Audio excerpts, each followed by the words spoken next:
Imagine a man who traded love for power, who built an empire on secrets he swore he'd never face, until one night, a single glance, a forgotten gift, and a voice from the past turned his world upside down. What happens when the king of the boardroom meets the family he abandoned, and the cameras catch every crack in his armor? Stick around for a story of pride, sacrifice, and the kind of honor that doesn't come with a title. Hit that like button if you're ready for a tale that'll keep you guessing, and subscribe so you don't miss a single chapter. I promise you'll want to see how this ends. The ballroom of the Waldorf Astoria glittered like a jewel box, its chandeliers casting prisms of light across the polished marble floor.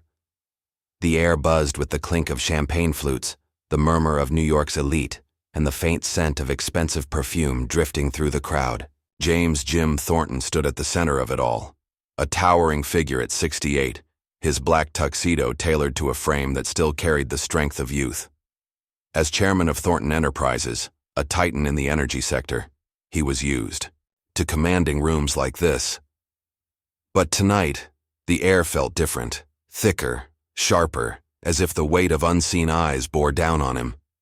Victor Grayson slithered through the crowd, a shark in a sea of silk and satin. His silver hair gleamed under the lights, his smile a blade wrapped in charm. Jim's rival for decades, Victor had built Grayson Energy on ruthless ambition, and tonight he smelled blood. "Well, Thornton," he said, voice loud enough to turn heads. "I hear your little empire's still recovering from that financial mess a few years back. Tell me, how much does honor cost these days? $1? A night?" The words landed like a slap, and the room hushed, waiting for Jim's response. Jim's jaw tightened, but his face remained a mask of steel. He'd spent a lifetime mastering control over his company, his emotions, himself. Anger flickered deep within, a ember he refused to let blaze. Honor was his armor, forged through years of sacrifice, and he wouldn't let Victor strip it away with cheap taunts. "I don't need your lessons on how to live, Grayson," he said, his tone low and deliberate, each word a measured strike. "I prove my worth every day. You're just too blind to see it." Victor laughed, a sound sharp as broken glass. "Prove it? Oh, I'd love to see that. Why don't you do something bold for once? Show us you're not just a man hiding behind his checkbook." The crowd leaned in, their curiosity a palpable thing. Jim's mind raced, but his face betrayed nothing. He'd walked away from love, from family, to build this life, every brick laid with the resolve that no one would ever question his dignity again. And now here was Victor daring him to falter. "Then watch," Jim said, his voice cutting through the tension like a blade. He turned to the grand double doors at the far end of the room, their polished wood gleaming under the lights. "The first woman who walks through those doors, I'll marry her. Right here, right now. That's how little your opinion means to me." A gasp rippled through the room, followed by whispers. Victor's smirk faltered just for a moment, but it was enough to fuel Jim's resolve. The doors creaked open, and the crowd held its breath. No heiress or socialite stepped through. Instead, it was Eleanor Ellie Harper, 65, her silver hair swept back loosely, her simple navy dress a stark contrast to the gala's extravagance. She carried a stack of envelopes, invitations for the charity auction, her hands steady despite the faint lines of fatigue etched into them. A retired nurse, she'd spent decades tending to others, her life a quiet testament to resilience after losing her son to illness. Tonight she'd volunteered to escape the silence of her small apartment, not to become the center of a billionaire's game. Ellie paused, sensing the weight of 100 eyes. Jim stepped forward, his voice steady, but carrying an edge of command. "You," he said, pointing to her. "You'll be my wife." The room erupted in murmurs, but Ellie didn't flinch. Her blue eyes met his, sharp and unflinching, the kind of gaze that had stared down death in hospital wards. She tilted her head slightly, sizing him up, then spoke, her voice warm, yet firm. "I'm not a trophy for you to parade, Mr. Thornton, but if this is your game, I'll play it, on my terms." Jim blinked, caught off guard by her poise. He'd expected hesitation, maybe fear, not this quiet defiance. Fine, he said, recovering quickly. Name your terms. Ellie smiled, faintly, a flicker of something deeper in her expression. No lies, that's all I ask. I've had enough of those in my life. The simplicity of her demand struck him harder than Victor's taunts. Lies. He'd built an empire on truths half told, on silences that protected his pride. Victor clapped slowly, mockingly. A nurse and a tycoon, quite the fairy tale. Let's see how long this lasts before you buy her off, Thornton. Jim ignored him, his focus locked on Ellie. She stepped closer, adjusting the envelopes in. Her arms, and as she did, a small object slipped from her pocket. A worn silver pen, its surface scratched but still bearing the faint engraving, JT. It clattered to the floor, the sound sharp against the hum of the crowd. Jim froze. That pen. He'd given it to someone decades ago, a lifetime before boardrooms and billions. His heart thudded, but he forced his face to remain impassive. Ellie bent to pick it up, her fingers brushing the engraving with a tenderness that sent a jolt through him. Careless of me, she murmured, slipping it back into her pocket. She looked up, meeting his gaze again, and for a split second, he saw a shadow of recognition in her eyes. Or was it his imagination? The crowd buzzed, reporters scribbling notes, but Jim barely heard them. Victor's laughter faded into the background. All he could see was Ellie, standing there with a dignity he couldn't buy, a strength he hadn't faced in years. He'd made this bet to silence his rival, to shield his honor from scrutiny. But now, as the scent of her faint rose perfume drifted toward him, a scent he swore he'd forgotten, he wondered if he'd just invited a reckoning he couldn't control. "Welcome to my world, Mrs. Thornton," he said, his voice softer than he intended, a crack in his armor he couldn't mend. Ellie nodded, her lips curving into a knowing smile.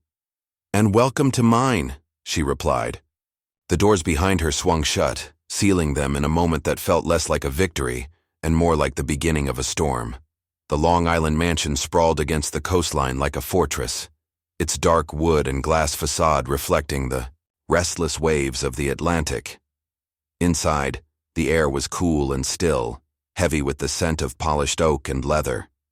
James Jim Thornton stood in the grand living room, his silhouette framed by a floor-to-ceiling window that offered a view of the moonlit sea. The gala was hours behind him, its echoes of laughter and clinking glasses replaced by a silence that felt both familiar and oppressive. He'd brought Eleanor Ellie Harper here, his impromptu bride, not out of sentiment but necessity, a shield against Victor Grayson's barbs. Yet, as he glanced at her across the room, he felt the first stirrings of unease. Ellie sat on a plush leather sofa, her navy dress slightly wrinkled from the evening, a stark contrast to the room's sterile luxury. She held a cup of tea she'd brewed herself in the kitchen, a small act of defiance against the mansion's staff hovering nearby. Her silver hair caught the dim light of a table lamp, and her hands, roughened by years of nursing, cradled the cup with a quiet strength. Jim watched her, his mind still reeling from the pen that had fallen from her pocket at the Waldorf. JT, his initials, etched into a memory he'd buried beneath decades of boardroom battles. He pushed the thought aside, steeling himself. This was a transaction, nothing more. "I've had the papers drawn up," he said, his voice cutting through the silence like a blade on stone. He pulled a slim folder from the coffee table, sliding it toward her with a precision born of habit. "Sign them. 1 month as my wife, then you're free. Compensated, of course. No complications." His tone was clipped, businesslike, the same one he'd used to close multi-million-dollar deals. He expected compliance, perhaps a nod of gratitude. Instead, Ellie set her tea down, her movements deliberate, and met his gaze with eyes that held no fear. "I'll sign when I'm ready," she said, her voice warm but unyielding, like a hearth fire refusing to dim.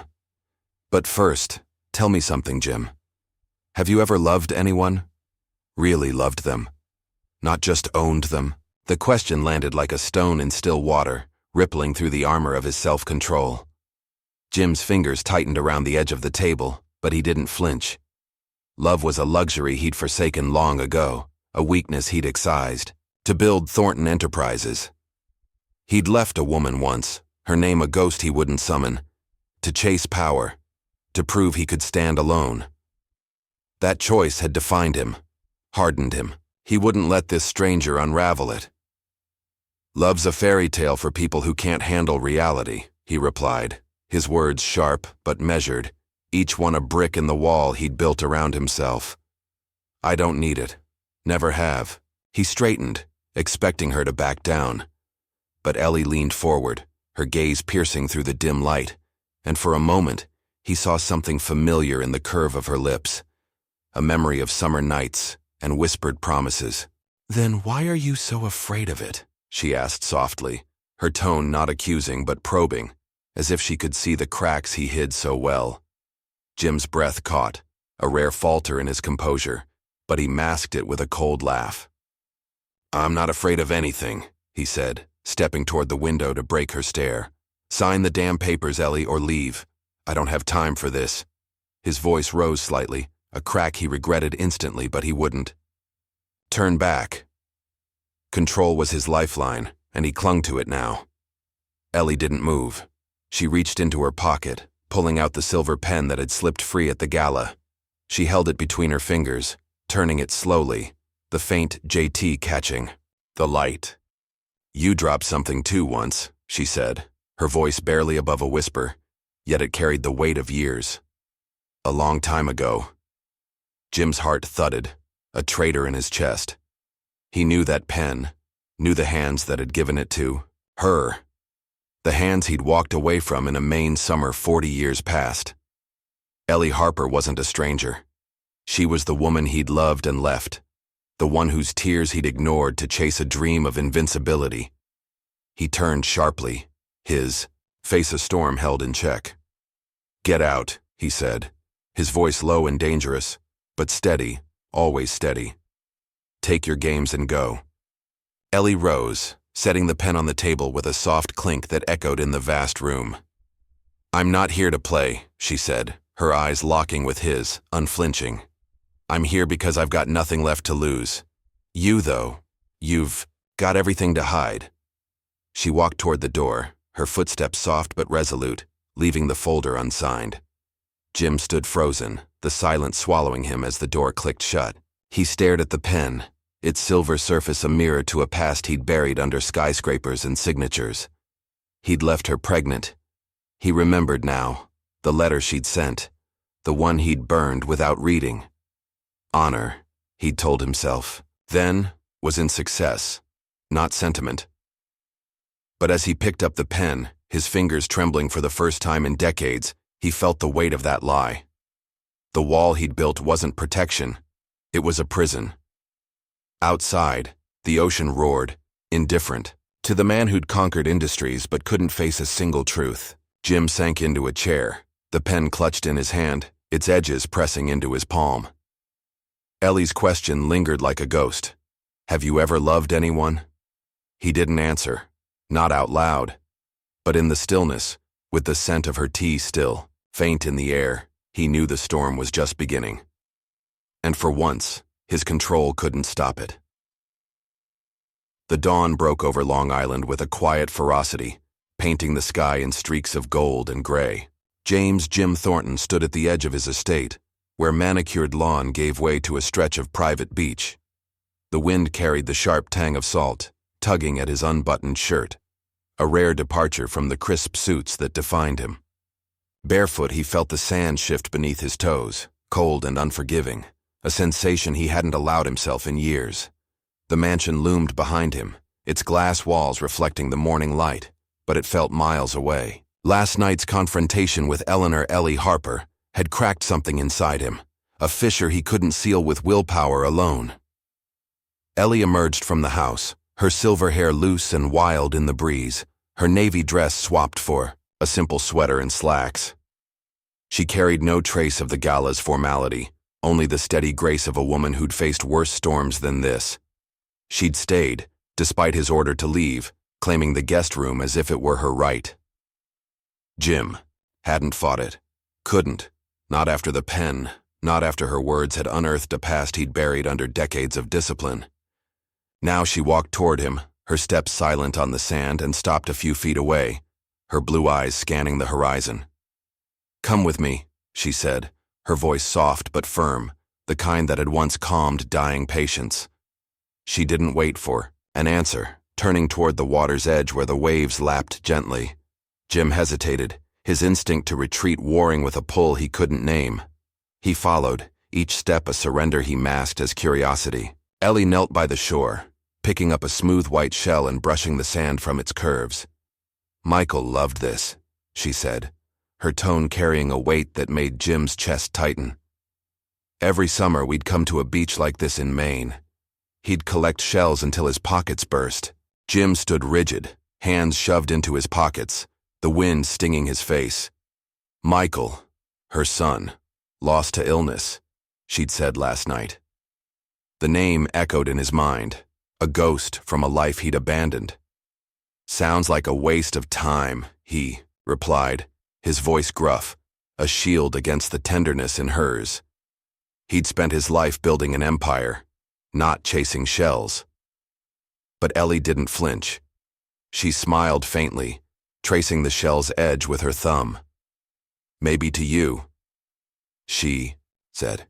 "To me it was everything, watching him laugh, knowing I could give him that." She stood, brushing sand from her knees, and walked a few steps further, bending to write in the wet sand with her finger. "Michael." The letters stretched unevenly, the tide already nibbling at their edges. Jim's breath caught, a memory slamming. Into him, two kids on a Maine beach laughing as they scratched names into the shore. Ellie and Jim they'd written, then Michael, a name they'd dreamed up for a child they'd never have. He'd walked away from her that summer, from her swollen belly and tear-streaked face, choosing ambition over a family he feared he couldn't protect. Now, staring at her handwriting, he felt the sand shift beneath him again, unsteadying the man who'd built his life on solid ground. "Why are you telling me this?" he asked, his voice low, controlled, but edged with something raw. He didn't want her stories, her memories. They were weapons against the wall he'd spent 40 years reinforcing. Ellie straightened, meeting his gaze with a clarity that cut deeper than Victor's taunts. "Because you need to hear it," she said. "You live up there." She nodded toward the mansion, like it's a throne. "But down here, Jim, it's just sand. It washes away. What's left when it does?" He laughed, a harsh sound swallowed by the wind. "You think I don't know that? I've got more than sand. I've got a legacy. You're the one clinging to ghosts." The words were meant to wound, to push her back, but they rang hollow even to him. Ellie didn't blink. She stepped closer, her presence a quiet force he couldn't ignore. "A legacy's nothing if it's built on running," she said. "You ran from me, from us, and I think you're still running." Jim's hands clenched in his pockets, the urge to lash out rising like a tide. But he didn't. He'd mastered control, over boardrooms, over enemies, over himself. He wouldn't break now, not for her. "You don't know me," he said, his voice steady, a steel thread holding him together. "Not anymore." Ellie tilted her head, studying him, then turned back to the sand, writing again. JT. The initials stared up at him, a mirror to the pen, to the man he'd been before he chose power over love. Before he could respond, his phone buzzed, a lifeline back to the world he understood. He pulled it out, grateful for the distraction. Clara, his assistant, her voice crisp through the line. "Mr. Thornton, there's a man here, Michael Thornton. Says he's looking for you. He's insistent." Jim's blood ran cold, the phone nearly slipping from his hand. Michael Thornton, not dead, alive, and carrying his name. He ended the call without a word, staring at Ellie's back as she watched the waves erase her writing. "What did you do?" he asked, his voice a whisper lost in the wind. She didn't turn, but her shoulders stiffened, a silent answer. The sand stretched between them, marked with traces of a past he couldn't outrun. He'd built his life on dignity, on the belief that success was honor. But now, with the tide creeping closer and Ellie's quiet strength beside him, he felt the first tremor of doubt. The wall wasn't crumbling, not yet, But it was trembling, and Jim Thornton, for all his control, didn't know how to stop it. The office of Thornton Enterprises sat atop a Manhattan skyscraper, a glass and steel cathedral overlooking the city's pulsing veins. James Jim Thornton stood behind his desk, the late afternoon sun casting long shadows across the polished mahogany. The room smelled of ink and ambition, stacks of reports, a half-empty coffee mug, the faint hum of a television muted on the wall, cycling through news channels. He'd returned from Long Island that morning, leaving Ellie behind at the mansion, her presence a splinter he couldn't extract. Clara's call about Michael Thornton had ignited something in him. Not panic. Not yet, but a cold, creeping dread he masked with the discipline of a lifetime. The door opened, and Clara stepped in, her tailored suit as sharp as her efficiency. At 50, she'd been Jim's right hand for 2 decades, her calm demeanor a counterweight to his intensity. "He's here," she said, her voice steady, but laced with unease. Michael Thornton, waiting in the lobby. He wouldn't leave a message, just said it's personal. Jim's fingers tightened around the edge of his desk, the wood biting into his palms. He nodded once, a curt gesture. "Send him up," he said, his tone flat, betraying nothing. Clara hesitated, then left, the click of her heels fading down the hall. Jim turned to the window, staring at the skyline he'd helped shape. Towers of glass and power, monuments to his will. He'd built this empire to prove he was more than the boy who'd fled Maine, more than the man who'd burned Ellie's letter without reading it. Honor, he'd told himself, was in success, not in the messy ties of family. But the name Michael Thornton, his name carried by a son he'd refused to claim, threatened to unravel that lie. He straightened his tie, a ritual of control, and waited. The elevator dinged, and Michael stepped into the room. He was 40, broad-shouldered, with dark hair flecked with gray and eyes that mirrored Jim's. Sharp, unyielding, but shadowed with something deeper. He wore a plain jacket over a work shirt, the kind a man might wear on a construction site, not in a boardroom. Jim's first thought was that he looked like Ellie, the same quiet strength in his stance, the same refusal to bend. Michael stopped a few feet from the desk, hands in his pockets, and stared at Jim with a gaze that cut through the room's opulence. "You know who I am," Michael said, his voice low, steady, a statement, not a question. Jim didn't flinch, though his pulse quickened. "I know your name," he replied, matching Michael's calm with his own, a shield forged from years of negotiations. "That's all I know." It was a half-truth, and they both felt it. Michael's lips twitched, not quite a smile, and he pulled a folded photograph from his pocket, sliding it across the desk. Jim glanced down, a young boy on a beach, holding a shell, Ellie kneeling beside him, her smile radiant. The boy's eyes were his. "Her name's on the back," Michael said. "Eleanor Harper, my mother, and you're the man who left us, 40 years ago." Jim's hand hovered over the photo, but he didn't touch it. The memory of Ellie's swollen belly, her tearful pleas flashed through him, a wound he'd cauterized long ago. He'd known she was pregnant, had known and walked away, telling himself it was her burden, not his. Honor, he'd thought then, was in ambition, not obligation. Now, staring at the man before him, he felt the weight of that choice like a stone on his chest. "I made my decisions," Jim said, his voice a steel thread, unwavering. "You're here now. What do you want?" Michael's eyes narrowed, but he didn't raise his voice. "I don't want your money," he said. "I've built my own life, worked my way up, no handouts, but I want the truth. She hid you from me, said it was better that way. I deserve to know why you ran."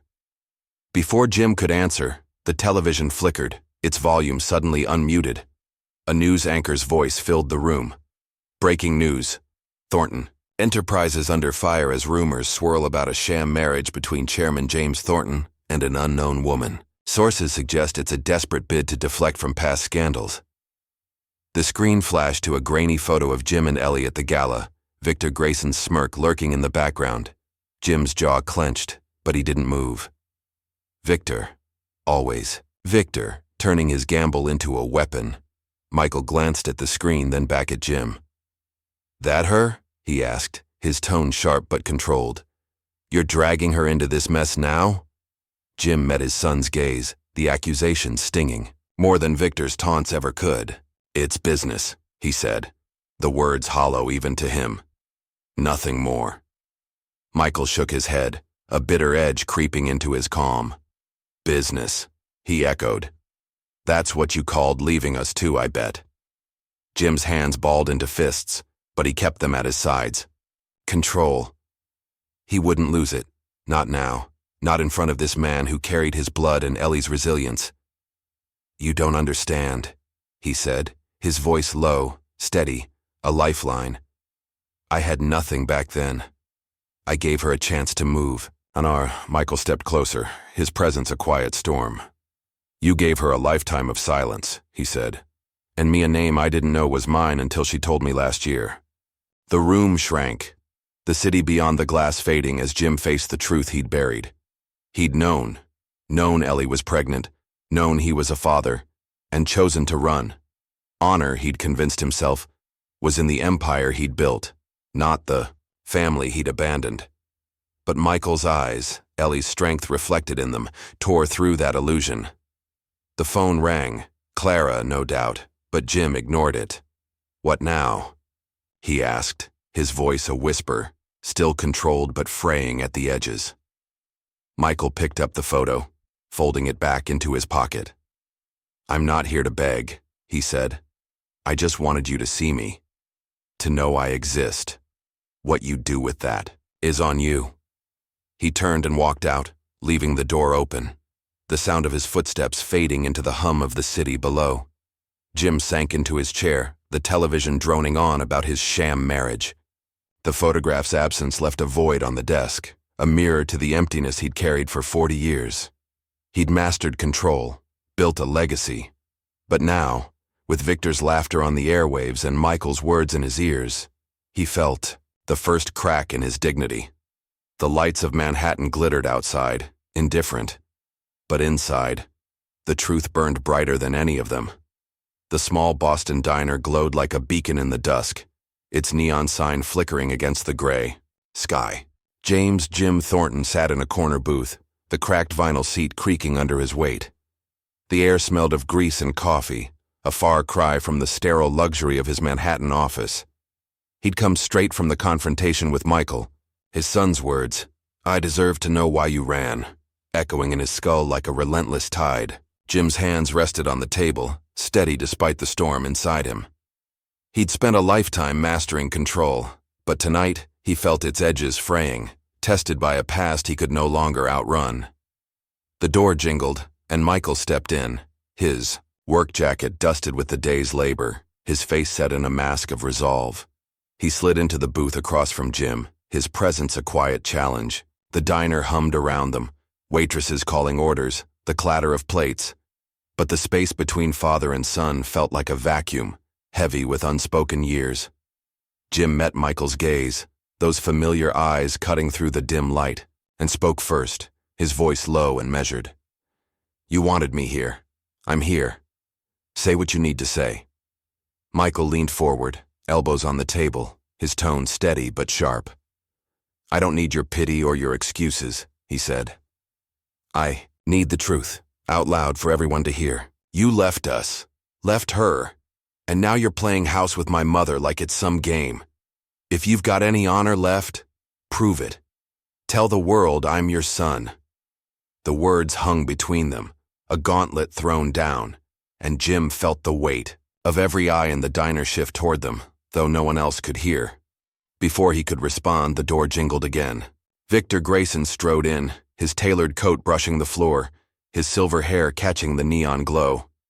A pair of reporters trailed him, cameras ready, their presence a calculated strike. Victor's smirk was a blade as he stopped by the booth, his voice loud enough to carry. Well, Thornton," he said, "hiding in a dive with your bastard son and your sham wife? This is better than I hoped." The reporters scribbled furiously, flashes popping like gunfire. Jim's jaw tightened, but he didn't rise. Control. He wouldn't give Victor the satisfaction of a crack. Michael's hands clenched into fists, but he didn't move either, his restraint a mirror to Jim's. "You're pathetic," Michael said to Victor, his voice calm but cutting. "This isn't about you." Victor laughed, a sound that grated against the diner's hum.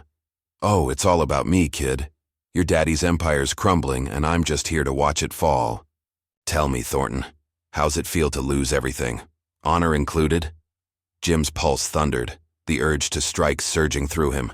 He could see it, Victor's smug face crumpling under his fist. But he didn't move. Dignity wasn't in violence. Not now. Not ever. He'd built his life on that principle, even when it cost him Ellie, cost him Michael. He turned to his son, ignoring Victor entirely. "I'm sorry," he said, his voice soft but firm, carrying a weight he'd never let it bear before. "I left because I was afraid I couldn't be enough for you, for her. I thought success was honor. I was wrong." The diner fell silent, the reporters pausing mid-scribble, Victor's smirk faltering. Michael's eyes widened, a flicker of surprise breaking his resolve. "That's it?" he asked, his voice trembling but controlled. "You think sorry fixes 40 years? You think it makes you a father?" Jim shook his head, his hands steady on the table though his chest ached. "No," he said, "it doesn't. But it's the truth. I ran, and I've regretted it every day since. I don't expect forgiveness. I don't deserve it. But I won't run anymore." Victor snorted, stepping closer. "Touching," he said, his tone dripping venom. "But the world's watching, Thornton. Your little speech won't save your company. Or your name. Look at you groveling in a greasy spoon. Some king you are." The cameras flashed again, capturing Jim's stillness, his refusal to rise to the bait. He could feel the weight of those lenses, the headlines already forming, Thornton's fall. But he kept his eyes on Michael. This wasn't about Victor. It never had been. Michael pulled a folded letter from his jacket, sliding it across the table. "She wrote this," he said, his voice steady now, though his hands shook slightly. "Years ago, before I knew who you were. Said she didn't tell you about me because she didn't want you trapped by guilt. She thought you'd come back on your own." Jim's throat tightened as he took the letter, Ellie's handwriting a jagged line across the page.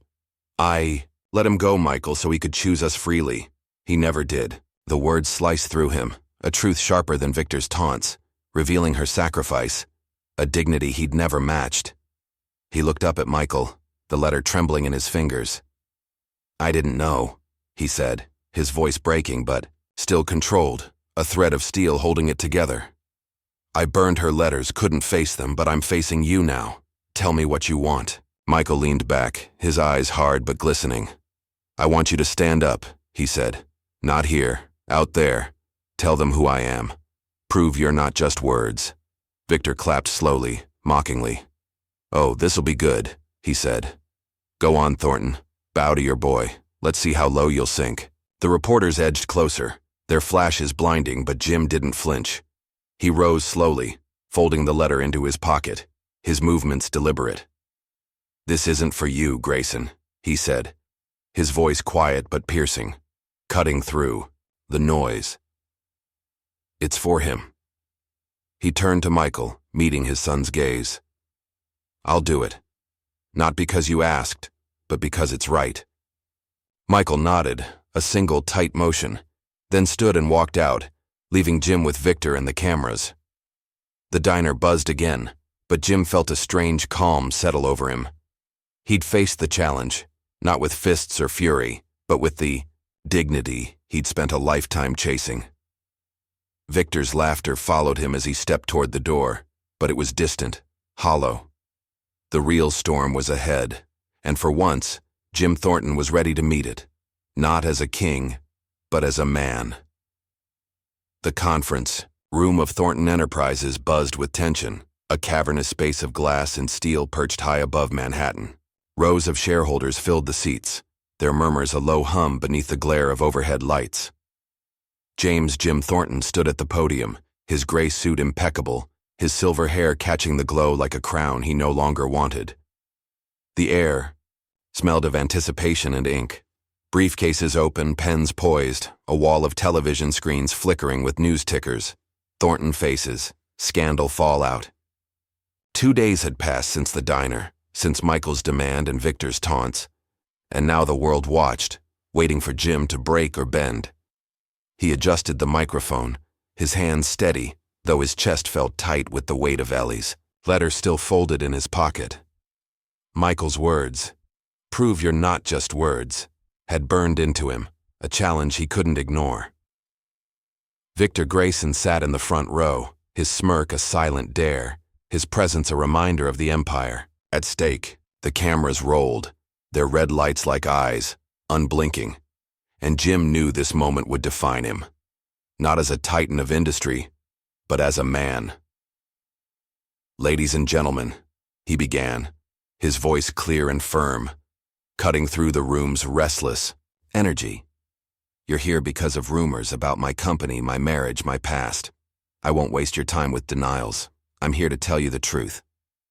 A hush fell, the shareholders leaning forward, Victor's smirk faltering. Jim paused, his gaze sweeping the room, then settling on the empty chair he'd reserved for Michael, a silent hope his son might come. 40 years ago, he said, I walked away from a woman I loved, Eleanor Harper, and the child she carried. My child. His name is Michael Thornton. The room erupted in gasps, whispers rippling like wind through dry leaves. Victor's eyes narrowed, but Jim pressed on, his tone unwavering, each word a brick laid bare. I left because I was afraid. Afraid of failing them, of losing control. I told myself honor was in success in building this company for you. I was wrong. He reached into his pocket, pulling out Ellie's letter, its creases worn from his touch. She wrote this to our son, he said, holding it up, the paper trembling slightly but his voice steady. She hid my name from him, not out of spite, but because she believed I'd come back on my own. She gave me freedom I didn't deserve, and I gave her silence. The cameras zoomed in, capturing the letter, the man, the moment. Jim didn't flinch. Dignity wasn't in hiding. It was in this, in facing the light. Victor stood, his voice booming over the murmurs. This is rich, Thornton, he said, his tone laced with mockery. You think a sob story saves your sinking ship? Your boards, already whispering, step down or we'll force you out. And that woman, she's a leech, playing you for a payout. The accusation stung, a dagger aimed at Ellie's honor, and Jim's hands clenched at his sides.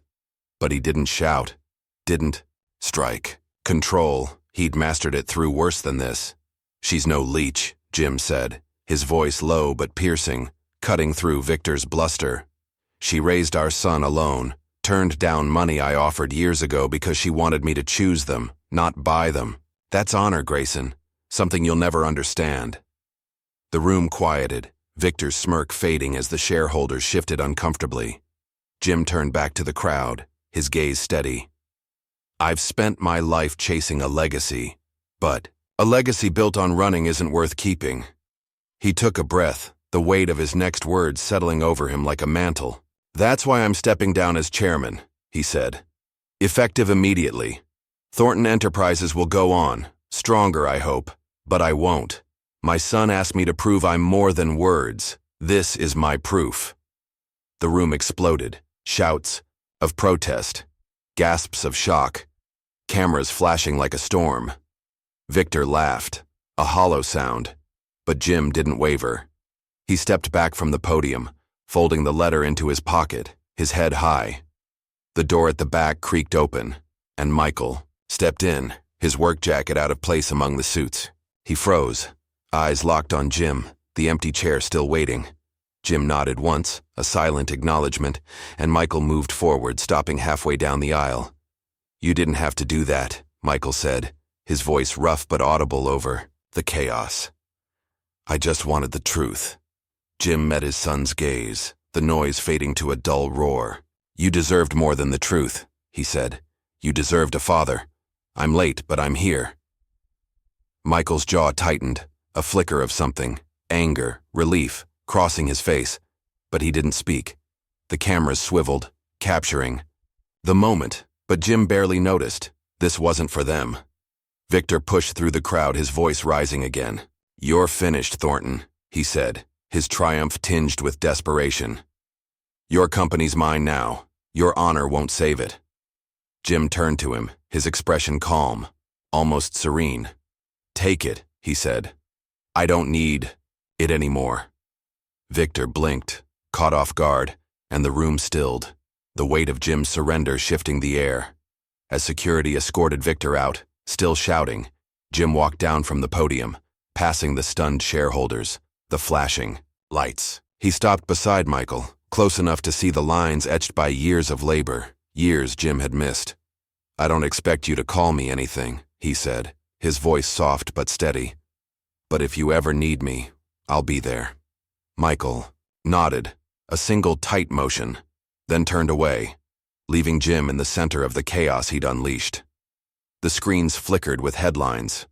Thornton resigns amid scandal. But Jim felt lighter than he had in decades.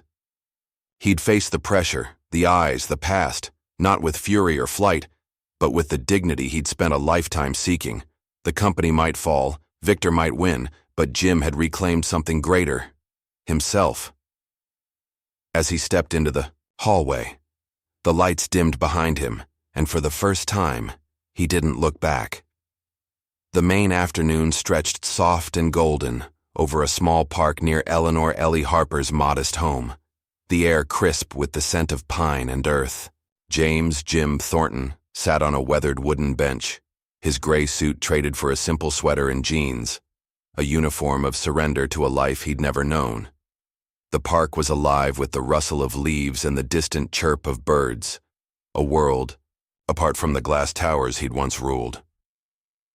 A week had passed since he'd walked away from Thornton Enterprises, since he'd laid his past bare before the world, and the silence that followed felt both foreign and freeing. Michael Thornton stood a few yards away, his work boots scuffing the gravel path as he watched his daughter Lily dart between trees. At 5, she was a whirlwind of dark curls and laughter, her small hands clutching a fistful of acorns she'd gathered. Jim's eyes followed her, a pang of recognition in her quick smile. Ellie's smile, passed down through a generation he'd missed. He'd come here at Michael's invitation, a tentative olive branch after the chaos of the shareholder meeting. No promises, no demands, just a chance to sit, to see, to be.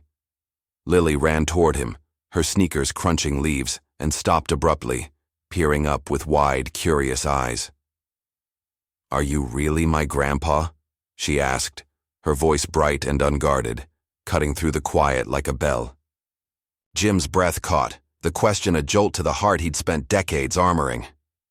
He glanced at Michael, who stood still, arms crossed, his expression unreadable but not hostile. "I am," Jim said, his voice soft but steady, a truth he'd never spoken aloud. "If you'll have me." She tilted her head, considering, then thrust her acorns into his hands. "You can hold these," she said, as if it were a solemn duty, then dashed off again. Jim's fingers closed around the rough shells, their edges pressing into his palms, and he felt a warmth he hadn't known he could claim. He looked at Michael, searching for a sign, and his son stepped closer, sitting on the bench's far end, leaving a careful distance between them. "You didn't have to quit," Michael said, his tone gruff but even, his eyes on Lily. "I didn't ask for that." Jim nodded, rolling an acorn between his fingers, its simplicity a contrast to the empire he'd relinquished. "I know," he said. "But I needed to. Not for you. For me. I've spent too long hiding behind that company. It wasn't honor, it was cowardice." The words came easier now, stripped of the pride that had once guarded them. Michael's jaw tightened, a flicker of the old wound in his eyes, but he didn't look away. "She told me about you last year," he said. "After she got sick, heart trouble, same as I had as a kid. Said she didn't want me carrying her secrets anymore. I hated you for a while. Still do sometimes." Jim absorbed the confession, his face calm, though each word landed like a stone. He'd earned that hate, built it with every year of silence. "You've got every right," he said, I can't change what I did, but I can be here now. Lily ran back, tugging Michael's sleeve. Daddy, show Grandpa the shells, she chirped, oblivious to the weight of her words. Michael hesitated, then pulled a small shell from his pocket, a smooth white one, worn by years of handling. She taught me how to find these, he said, handing it to Jim. Every summer, till I got too sick to go. Kept this one. Jim took it, his fingers tracing its curve, a bridge to the boy he'd never known. She's good at that, he said, his voice thick but controlled, giving you what matters. They sat in silence for a moment, the parks, sounds filling the space, Lily's laughter, the wind in the trees. Then Michael spoke again, quieter now. I'm not ready to call you anything, he said. Not yet. But Lily, she needs someone. I won't stop you from that. Jim nodded, the shell warm in his hand. That's enough, he said. More than I deserve. From a distance, Ellie watched, leaning against a tree, her sweater loose, around her frame. She'd stayed out of this, letting Michael choose, but her presence was a steady anchor. Jim caught her eye, and she gave a small nod, a silent approval that carried the weight of 40 years. He rose, walking toward Lily, who knelt by a pile of leaves. Want to learn something? He asked, kneeling beside her, his knees stiff but willing. She grinned, nodding, and he showed her how to thread a leaf onto a stick, a trick he'd forgotten he knew. Michael watched, his arms still crossed, but the tension in his shoulders eased. The news had quieted, Victor's triumph short-lived, as grace and energy faltered under its own scandals, the headlines shifting away from Jim's fall. Thornton Enterprises would survive, reshaped by new hands, but Jim felt no pull to reclaim it. He'd traded power for this, a leaf, a shell, a child's trust, and found a dignity he'd never known in boardrooms. As the sun dipped lower, casting long shadows across the park, Lily grabbed his hand, tugging him toward Michael. Come on, Grandpa, she said, and the word landed like a gift, unexpected and pure. Jim glanced at his son, who offered a faint, reluctant smile, the first crack in the wall between them. She's stubborn, Michael said, standing, like her grandma. Jim chuckled, a sound rusty but real. Like her dad, too, he replied. They walked together, a slow, uneven trio, Lily chattering between them. The darkness of Jim's past lingered, a shadow he'd carry always. But here, in the fading light, he saw something else. Hope, fragile, but growing. He'd lost an empire, faced his shame, and found a family instead. It wasn't redemption, not yet, but it was a start. And for a man who'd run from light for so long, it was enough. The Maine evening settled over Ellie Harper's small house like a gentle hand, the sky bruising into twilight beyond the wooden porch. James Jim Thornton sat beside her on a weathered bench, the sea breeze carrying the faint salt of the Atlantic and the warmth of the tea steaming between them. The world he'd once ruled, skyscrapers, boardrooms, headlines, felt like a distant dream, replaced by the creak of floorboards and the soft glow of a lantern hanging overhead. A month had passed since he'd walked away from Thornton Enterprises, since he'd faced Michael and the cameras, and in that time, he'd traded power for presence, a choice that still surprised him with its peace. Ellie sipped her tea, her silver hair catching the lantern's light, her hands steady despite the faint tremor of age. She'd welcomed him here, not with demands or forgiveness, but with a quiet acceptance that spoke louder than words. Inside, Lily's laughter spilled through the open window. Michael had brought her over, a routine that had grown from rare to regular. Jim listened, the sound weaving into the rhythm of the waves, and felt a stillness he hadn't known he craved. She's got your spirit, he said, his voice low, warm, a thread of wonder in it. Ellie smiled, a curve of memory in her lips. And your stubbornness, she replied, her tone light but pointed. Poor Michael's got his hands full. Jim chuckled, a sound that came easier now, unburdened by the weight of pride. He'd spent decades building walls around his heart, his past, believing honor lay in invincibility. But here, with the scent of tea in the sea, he saw it differently. Honor was in staying, in facing what he'd run from. She reached into her sweater pocket, pulling out a small bundle of letters, tied with twine, their edges yellowed by time. "I wrote these," she said, handing them to him, her voice soft but steady. "Every year after you left. Never sent them. Didn't see the point, but I thought you should have them now." Jim took the bundle, his fingers brushing hers, and felt the weight of 40 years in its lightness. He untied the twine, opening the top letter, Ellie's handwriting a familiar ache. "Jim. He's 3 today. Looks like you, those eyes. I wonder if you'd recognize him." His throat tightened, but he kept his face calm, a habit of control softened by humility. "You didn't have to keep this from me," he said, his voice thick but even. "I should have known." Ellie shook her head, setting her tea down on the bench. "I didn't want you trapped," she said. "I wanted you to come back because you chose us, not because you had to. You didn't, and I made my peace with that. Michael was enough." Jim read another line silently. "He's 10, strong now, asks about his dad. I tell him you're out there, doing big things." The words stung, a mirror to the man he'd been, a shadow chasing big things, while his son grew without him. "I was a fool," he said, folding the letter, his hand steady though his chest ached. "I thought success was dignity. I was wrong. It's this, you, him, her." He nodded toward the house where Lily's voice rose in a playful argument with Michael. Ellie's eyes softened, a glimmer of the girl he'd loved in them. "You're here now," she said.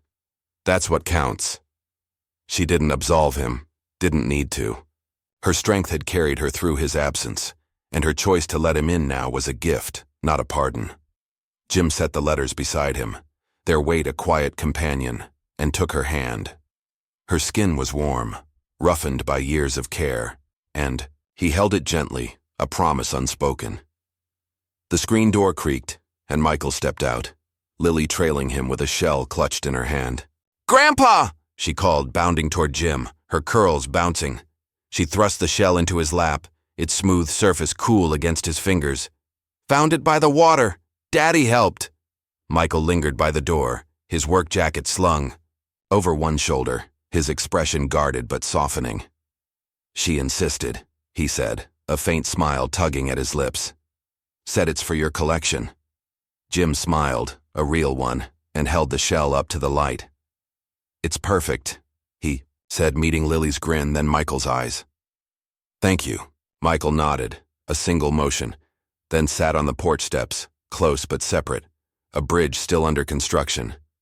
"She's got a knack for it," he said. "Like Mom." Jim glanced at Ellie, who watched them with a quiet pride, and felt the pieces of a life he'd shattered slowly fit back together, not whole, not yet, but closer.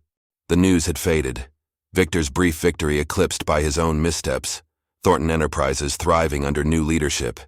Jim had no desire to return, no pull to reclaim what he'd lost. He'd faced the world's eyes, owned his shame, and found something greater in this small house, this fractured family. "I don't need you to call me anything," he said to Michael, echoing their park conversation, his voice steady.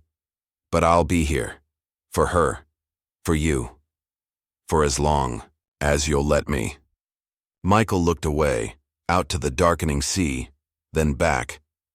"We'll see," he said, his tone gruff but open. A door cracked ajar. Lily climbed onto Jim's lap, chattering about shells, and he listened, his arm around her, a grandfather at last. Ellie leaned closer, her shoulder brushing his, and handed him the last letter from the pile. He opened it, reading silently. "Jim, I always believed you'd find your way back. I forgive you." The words settled over him like dusk, a balm to a wound he'd carried too long. He folded the letter, slipping it into his pocket with the others, and looked at Ellie, Michael, Lily, the family he'd lost and found. The darkness of his past remained, A shadow he'd never erase, but in its depths, he'd uncovered honor. Not in power, but in this quiet, hard-won love. The lantern flickered, the sea whispered, and Jim Thornton sat still, no longer running, finally home. And in the end, it wasn't the skyscrapers or the headlines that defined him. It was the quiet moments. A hand held, a letter read, a little girl's laughter echoing through years of silence. For every woman who's ever wondered if it's too late to mend a broken bond, this story's for you. A reminder that dignity isn't lost with time, but found in the courage to stay. If this touched your heart, ladies, give it a like. Let's share this journey together and subscribe, because at our age we know the best stories are the ones that show us it's never too late to come home.